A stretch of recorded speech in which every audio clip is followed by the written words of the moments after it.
Wales film international doctor Ishari K Ganesh தயாரிப்பில் தனுஷ் நடிக்கும் கர திரையரங்குகளில் வெற்றி நடை போடுகிறது.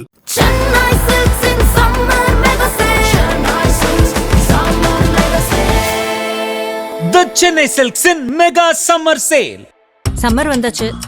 What's your plan for this holiday? எங்க கிட்ட விட்டுருங்க, நாங்க பாத்துக்கிறோம். GT Holidays, South India's #1 travel brand.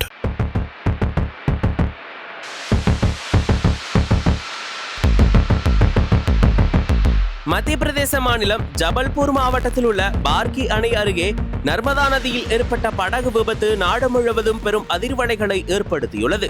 கோடைக்கால சுற்றுலாவையொட்டி ஏராளமான சுற்றுலா பயணிகள் இப்பகுதிக்கு வருகின்றனர்.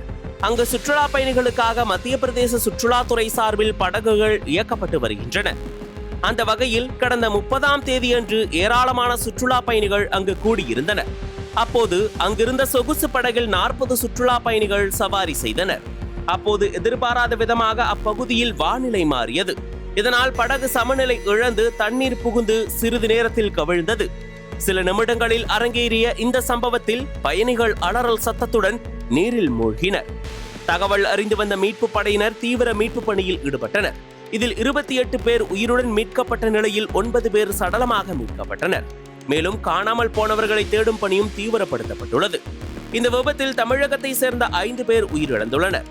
திருச்சி திருவெரும்பூர் அருகே உள்ள நவல்பட்டு பகுதியை சேர்ந்த 38 வயதான காமராஜ் மத்திய பிரதேசத்தில் உள்ள தொழிற்சாலையில் பணியாற்றி வந்துள்ளார். இவரது மனைவி 38 வயதான கருக்குழலி, 4 வயது மகன் தமிழ்வேந்தன் மற்றும் அவரது மைத்துனர் குடும்பம் உட்பட 7 பேர் அந்த சொகுசு படகில் பயணித்துள்ளனர். இதில் மைத்துனரின் குடும்பத்தை சேர்ந்த 2 பிள்ளைகளை தவிர மற்ற அனைவருமே உயிரிழந்திருக்கின்றனர்.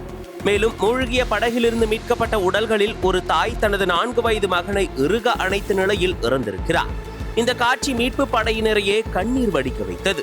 இறக்கும் நேரத்தில் தனது மகனையாவது காப்பாற்ற வேண்டும் என்று யமனுடன் போராடிய தாய்மையின் உன்னதம் அனைவரையும் நெகிழ்ச்சியில் ஆழ்த்தியுள்ளது. இந்த துயர சம்பவத்திலிருந்து தப்பிய டெல்லியை சேர்ந்த பெண் ஒருவர் கூறும்போது, படகில் செல்லும் போது பலத்த காற்று வீசியது.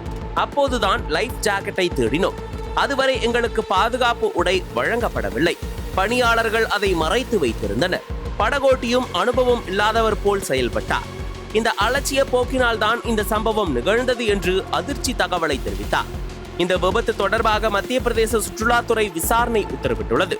பாதுகாப்பு குறைபாடுகள் குறித்து அதிகாரிகள் மீது நடவடிக்கை எடுக்கப்பட வேண்டும் என்ற கோரிக்கை வலுத்திருக்கிறது.